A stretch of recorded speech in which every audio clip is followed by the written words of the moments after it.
Hey boys and girls, we have a little treat for you today. We're going to talk a little bit about the Jeep Grand Wagoneer. And I've got Jordan Arocha here with me. And Jordan worked on this vehicle from when did you start? Right around 2014 we started working, yeah. So this was a giant project for Chrysler. And they really did sink quite a bit of effort into this vehicle. I have driven it. And this isn't my favorite version of the car. This is like the blinged out version. I like the blacked out version. I'm not a big fan of chrome and whatnot. And but the ride and drive on this is like out of this world. The only time I've driven a vehicle of this size, and quite frankly enjoyed it, was the Bentley. And I'm telling you, this is like nothing else. So I was riding in this with my wife, and who's a really hard marker. Jordan can attest to that. And she said this is one of the finest, this may be the finest car she's ever ridden in. She loved it.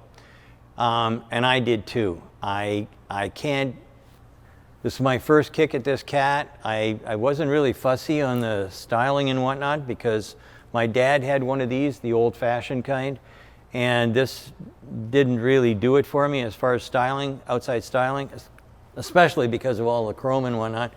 But I'm telling you what, you get inside and it's a whole new world. This is a really, really nice car. Actually, John McElroy said it was the best car he's ever driven. That's big news. So anyway, can you give us a little bit of a background on what's going on here in the front of the car? Sure, absolutely. Well, obviously, just looking at it, and I can tell you from a lot of the work that we did with them, they spared no expense in terms of benchmarking sort of the marquees in this luxury division of vehicle. And so you'll see a lot of satin chrome across the face of the vehicle, a lot of intricacy and detail, both in the tooling and the materials selected. So probably a lot of PC ABS, which is a polymer blend, and satin chrome on the face. You'll see a lot of sensors sort of scattered about the front of the vehicle, park distance, probably LiDAR, night vision, and so forth. And even the recovery hooks, you see they're matching finishes on recovery hooks with a lot of the chrome accents in the vehicle. So excellent job from a styling perspective. Well, there's a forward-facing camera here somewhere too. Yep. Yeah, there's a forward-facing camera right here with a nice little feature, which is a water jet, probably plumbed from the wiper fluid reservoir, which is also sending fluid to the windshield to clean it off. But this helps make sure that this doesn't get iced or gunked up in inclement weather conditions. So who did you benchmark on this? Which vehicles did you? Everybody. So we took Mercedes-Benz, the GL class vehicles, Range Rover, short wheelbase, long wheelbase. We even brought in at a time one of the autobiography versions, which is the sort of pinnacle on the Range Rover side. Really? Yeah. And so, and to include the obvious suspects, which would be the Navigator later on, the previous version Navigator, the Escalades, and so forth. And so they really canvassed the competition to see what they got to do to outclass, if you will. Well, we're right in the front, so let's have a look at the engine here. Yeah. And as Sandy's popping that hood, Zach, one thing I wanted to point out while we were still looking at this fascia, from a build perspective, it's something that we always try and take a look at. Something that most people may not even see is if you look right here where my finger's at, you'll see this gap right here. You'll see that that gap is not the same from side to side. So what that gap does is these headlamps and these pieces of trim are separate from the fascia.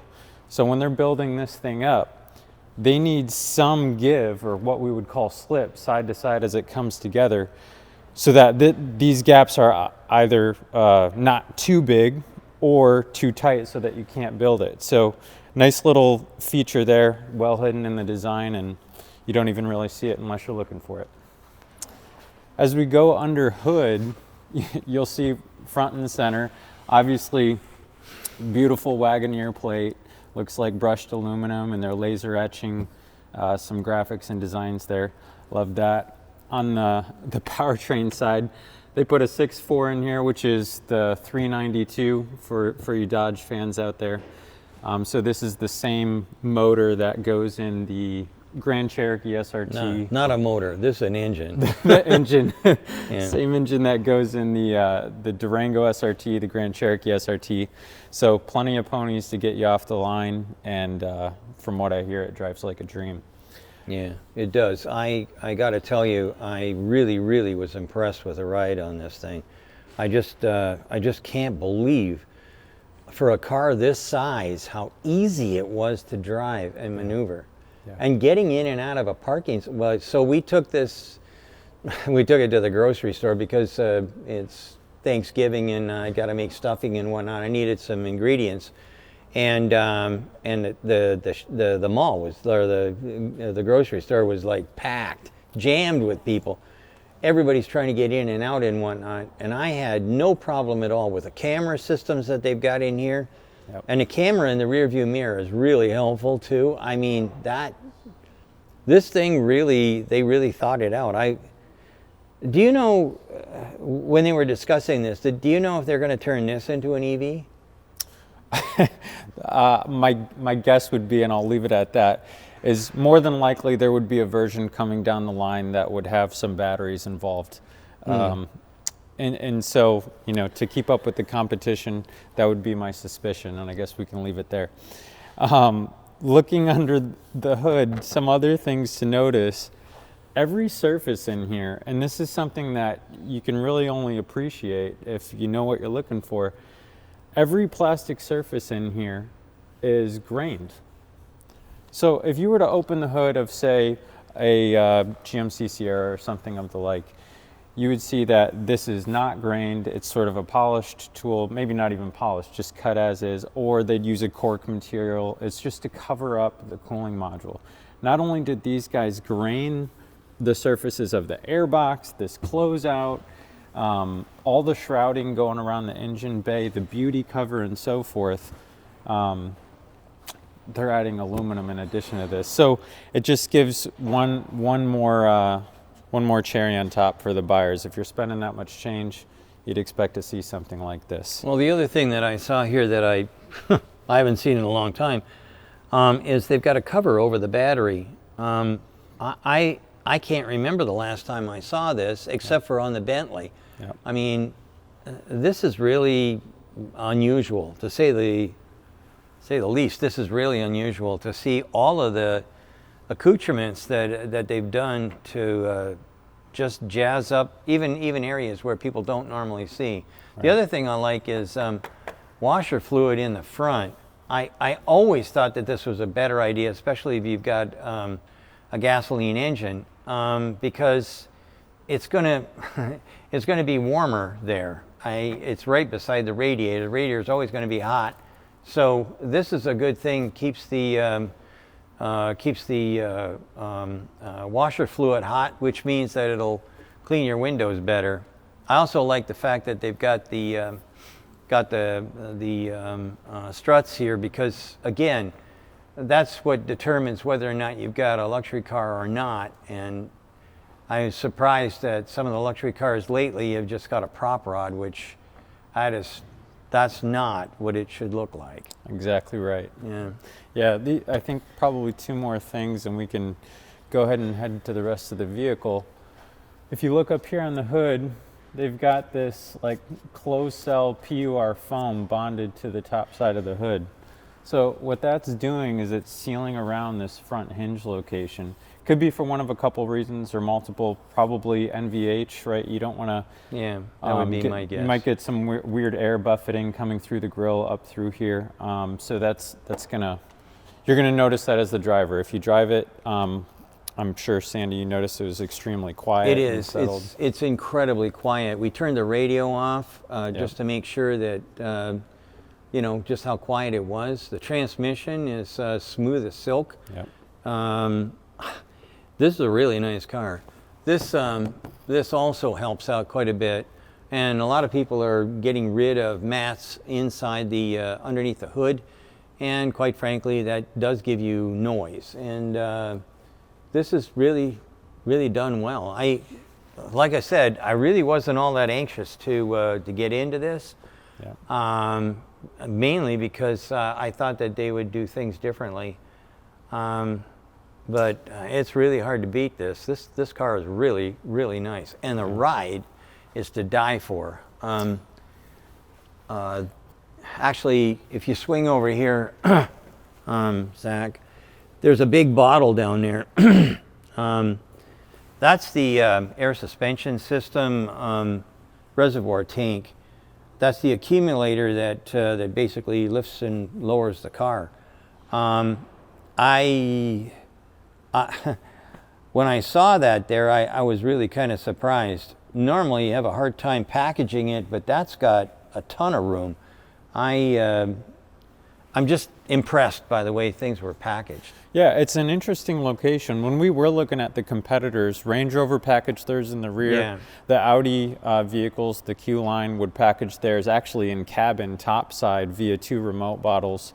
And so this is sort of a unique location within its competitive landscape. So it's cool to see that they did something different and broke away from the status quo. Well, the deal here is if I put that big bottle in front, that means I've got more room for packaging or whatever. And this has got 3 rows of seats, so I mean, you definitely don't want to have this bottle in the back. Yeah. I really was impressed. Like I said, I didn't look at this an awful lot prior to this filming. I just took quick glances, and the PUR is, I mean, all over the place, and that's an indication that somebody is paying attention to cabin noise and to just giving you that feeling that this is a luxury vehicle. Yeah. And quite frankly, this one is expensive. This is a $112,000 vehicle that we're looking at, and that's, I think, well, not me. Maybe I could afford it, but I couldn't justify it. But I will tell you that my friends who drive luxury vehicles, I'm definitely going to recommend this to them. So let's go inside and have a look at what's going on. Actually, let's just start right here with the wheels. Wheels look fabulous. I like the wheels, and actually I like the side of the car except for all the chrome. And if I was going to buy this, I would have the plain version, the blacked out version, or sometimes it's called shaved. But I really like the fact that they put the name in these huge embossed letters here. And I like the American flag too. So this side of this car, when you've got something that basically is just a giant brick, it comes across as looking elegant. I don't exactly know how to put my finger on it, but it's big, but not bulky and ugly. So I'm pretty happy about that. The other thing I like is, watch. Okay, now this type of a feature is in lots of different cars, but this actually works for me. Normally I hate these things. I took the side rails off my Rubicon because I just want to get right in. But this is perfect for, as Sue said, if you got high heels, this is where you want to have it. And by the way, if you have a dress on, and I don't wear a dress normally, but anyway, if I had a dress on, this is kind of like what women would like to have to get in. And if you're going to an event, and this is the kind of car that I think you'd go to an event in, then you'd be pretty happy with this. The one thing we noted on the side molding, Sandy, as you were talking about the side of the vehicle here, if you look right here, Zach, may be difficult to pick up on camera, but this right here is what we would call DLO, so daylight opening, or bright molding, right? So around each one of the windows and doors. And then you see how close these 2 chrome pieces are here, but you'll notice that this is a satin chrome. So it's a little bit more of a matte finish or a satin finish, whereas this is bright, a bright chromed piece. Now, typically in a design studio, that is something that would be a no-no, to have a truly polished chrome piece directly adjacent to a satin piece. But this is steel, and this is injection molded, probably a PCABS or an ASA or something like that. And so they probably just could not get the same satin reveal on the bright molding that they could here. So minor detail, but it is something that we're a little bit surprised to see looking at this, especially when the entire front of the vehicle, by and large, is satin. Yeah. Yep. Well, actually, I didn't even notice it. So there you go. And when you stand right here, maybe it's just the color and whatnot, but the offset from the wing mirror on here makes it look like they're the same. So anyway, there you go. Now, one thing, when we open the door, one thing I did like, I hate the controls on the seat down here, because you reach around, you're trying to fiddle around with it. Look at where they put the seat controls, on the door. Everything else is there. Now that adds another wire harness and all kinds of other things that maybe people would say, well, we should cost reduce that and whatnot. But I will tell you, from a convenience standpoint, if I'm going to toss $112,000 on a vehicle, I think I'd like to have it so that it's built for me. Yeah.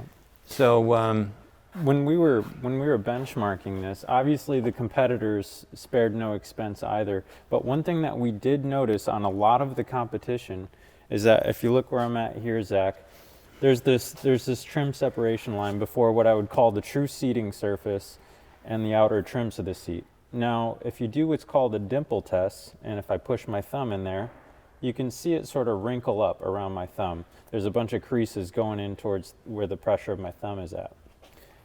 If I do it on the side, I just get smooth lines going in towards my thumb. So what that tells us is that this is leather, this is vinyl.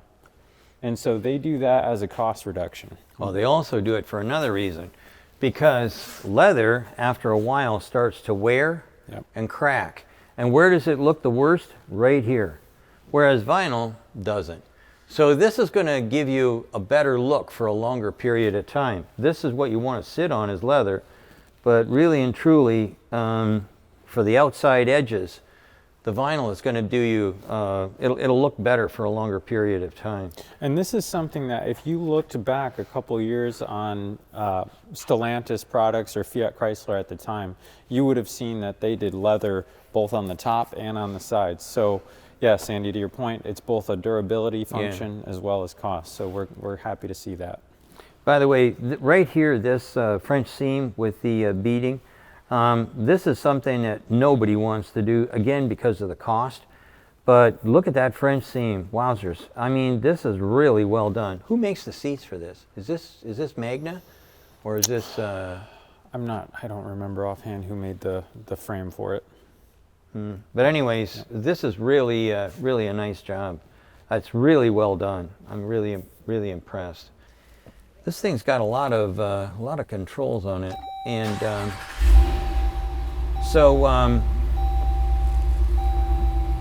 maybe we won't do it. But this little box right here can disappear, and I don't remember how to do that. Oh, there we go. So that can pull up, and now I've got access to this lovely box here.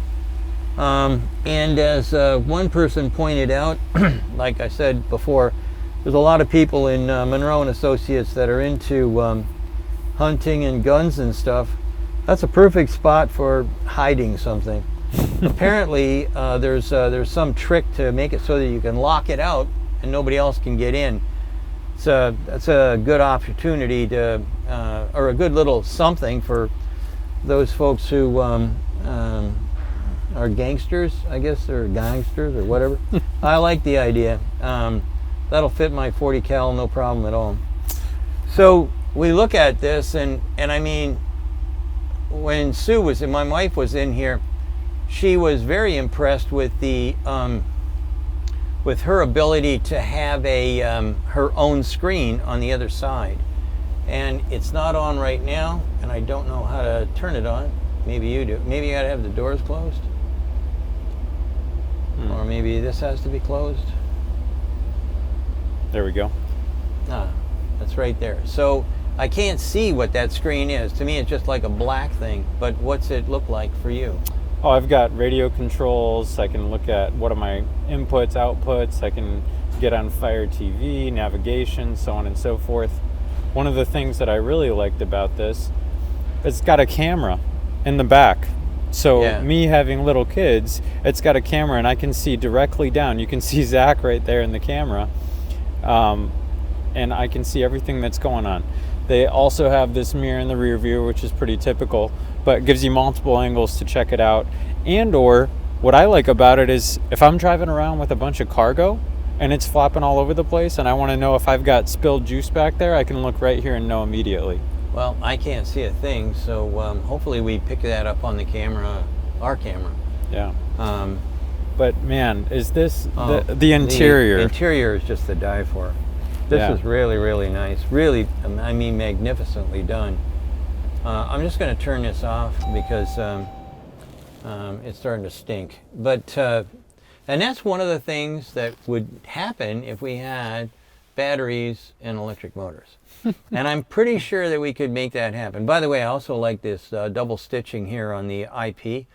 I just like a lot. I just like the interior of this thing a lot. It's got all the normal little things, but everything just seems to be, to me anyways, well laid out. I like this. This is a really nice car.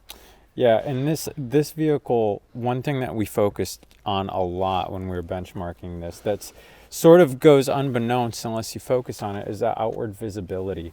They do what's called 360-degree obstruction. So it's a measurement. If you look from the driver's position, 360, if you were to cut a line through the windows, what percentage of that 360 degrees is obstructed? This, at its time, and it probably still is within this segment, class leading.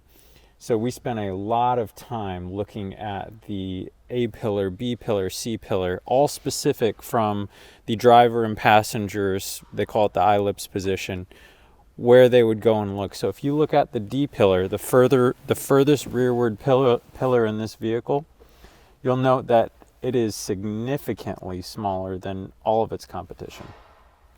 Well, I can tell you from a visibility standpoint, I was very impressed. Yeah. You can see everything. And this camera mirror that they've got here, I think is brilliant because I can see around the corners. I see around the side of the vehicle. If this can be a camera, why can't we get rid of those wing mirrors? I mean, really and truly, we've got to do something different. If it was up to me, I would have one big long strip right across here and I could look down and see everything. And I could make it with, if I had video cameras on the sides of the vehicle, yep. I could see all the way around to the door here and there'd be no blind spots. Yep. I mean, I don't know what that lady in charge of NHTSA is going to do, but maybe what she should do is start thinking about how do we make it so that the vehicle is as safe as it can possibly be? And that means get rid of these stupid mirrors that just make noise. By the way, these don't make noise. There was almost no wind noises. So when I went to the bank, I took it on one of the little expressways we've got, and guess what? No wind noise. I was super impressed. This is a really, really good car from a noise standpoint. Like I said, I'm not into something this size. I'm a little cruder than what this car could be is made for. But tell you, I'm really impressed. Oh, and by the way, that's another thing Sue found. My wife found. This thing's a refrigerator. It's got a cooler here, so you can keep your beverages cool. It's got the normal little accoutrements that you'd find for holding cups and whatnot, but I haven't seen too many of those. And then you've got, how does this thing work? Here we are, a little place to drop your cell phone and whatnot, and then they've got the attachments for your cabling and whatnot, so you can charge. Yeah. Yeah, that MVH function, Sandy, you mentioned about the mirrors, that's helped quite a bit here on the windows. They've got acoustic glass, so it's 2 layers of glass sandwiching a laminate. So that's really going to help. And if you ever get in one of these, drive down the road, roll it down and roll it back up, and you'll notice a very distinct difference, more so than a normal vehicle for sure. Yeah. Yeah, we're excited to see the cameras come in place of rear view mirrors. I know the e-tron Audi, it did it in Europe as it's approved from a regulatory perspective. Well, Europe is miles ahead of the United States. Yeah. When it comes to safety, it's very difficult to beat the Europeans. And they are a little more progressive. I don't know why we lag behind so much, but it's getting to be kind of a problem. By the way, on the seats, I don't know if I mentioned it, but these are 18-way seats. That's incredible. They never heard of anything like that. It's spectacular. I mean, no matter what size you are, this thing will fit you like a glove. So, all good. And then we also did the roof and whatnot. The what do you call it? Panoramic glass. I was really impressed with that as well. Yeah. So let's take a look at what else we got here.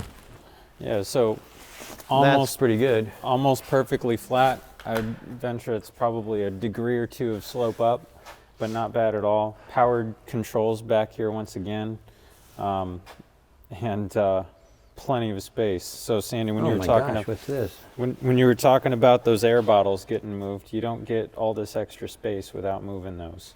And under here you've got a toolkit. Note once again. What's this? Oh, this is the roof rack. The roof rack. Yep. And note once again, even in storage areas, they're putting grained surfaces on all these trim panels. So no matter where you look in this vehicle. Is this part of the? This has got a Macintosh sound system in it, which I haven't heard of Macintosh. I don't think I've ever heard of Macintosh in a car. Yeah. Bose, but not Macintosh. Macintosh is usually pretty expensive. Extremely, absolutely, yeah. And that's probably subwoofer and amplifier package in there. Yeah. Yeah, beautiful. Well, the only problem with this, as far as I can see, is that how do I get a couple of sheets of drywall in with that big?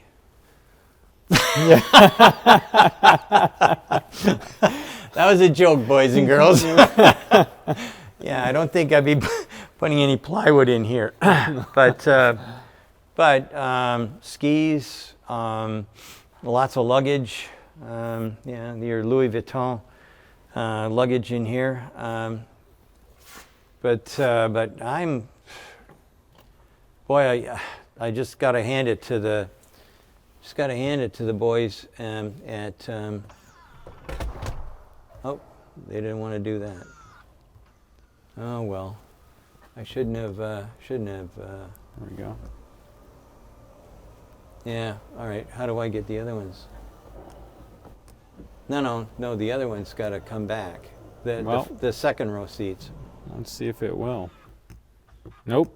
Not going to come back for us today. Maybe because these ones are here. Let's pull these out of the way. I love the way it.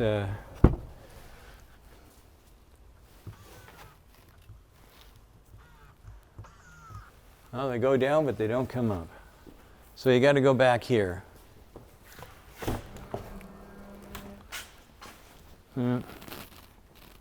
Oh, I see. No, that's not it.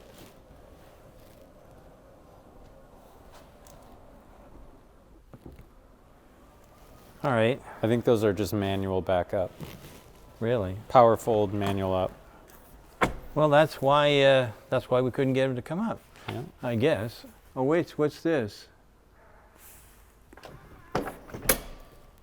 Oh, you lied to me. Ah, no, you just wanted me to crawl in here looking like a fool. Oh my gosh. There you go. That's how you get in. He's still got it, folks. See? Now that's more elegant. Yeah, now we got it. Oh yeah, this is, that's it, Jordan. cutting your pay by 50%. Yeah, that's a lot easier. How you put it back? Oh, I see. Muscle it back. So anyway, nice job. Chrysler did a good job for the Grand Wagoneer. I have nothing but good news on this. This is a very, very nice car. A little expensive, not too much chrome for me, but apart from that, I think that Chrysler did a fine job. I wish them well on this. So with that, thanks for watching, and we'll talk to you soon about another truck that we had a look at just a little while ago called the Nikola. It's a little bit bigger. Anyway, we'll see you, boys and girls. Bye now.